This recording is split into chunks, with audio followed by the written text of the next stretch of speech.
So let me see if I can just, again, translate this because you've got a really big brain.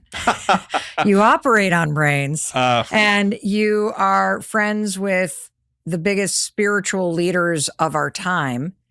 And you teach compassion, manifestation, visualization, all of this. And I just want to make sure that I do my job and that as you're listening, that you truly are able to take all of this extraordinary wisdom and the gift of Dr. Doty and apply it.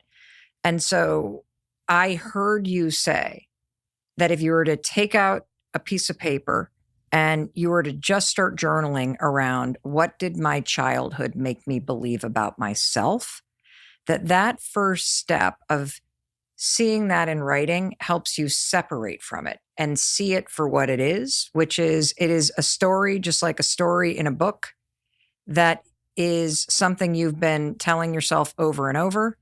And just separating yourself from it is the first step.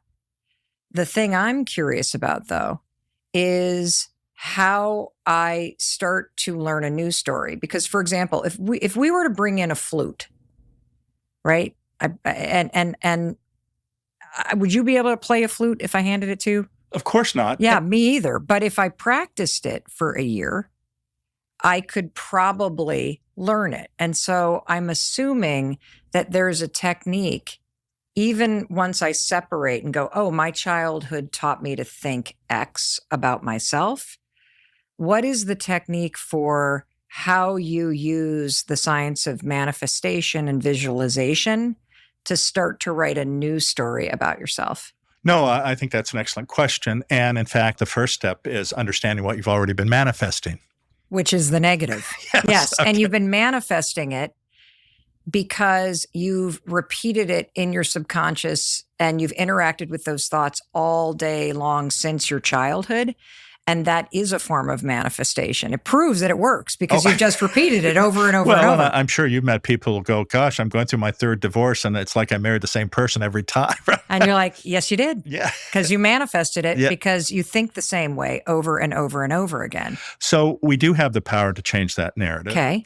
And then the next thing is, which we discussed a little bit, is understanding the difference between what you want or think you want and what you need. But Dr. Doty, I don't want to think about what I need. I want to think about what I want. You know what I mean? Like but I want that thing, but I want this, but I want that, but I want the other thing. Well, it's funny you say that because people say, geez, Jim, you sort of lambast this idea about materialism. Listen, I don't at all. I like material things. I drive a Porsche. I live in a very nice house. See, you manifested all of this. That is true. But the difference, though, is one, they're wonderful to have. They're not necessary. And what I mean by that is if all of these things were taken away from me, it has no impact on who I see myself as. I am not using them for external validation. I'm using them because I enjoy them. And those are different things. People who chase after stuff, the I part, who need external affirmation, that is their identity, and that causes suffering because they never get what they want. Versus if you look through the love or the heart mode and you're focused on a image of you helping other people, you get all of these other things. They're available to you if you want them.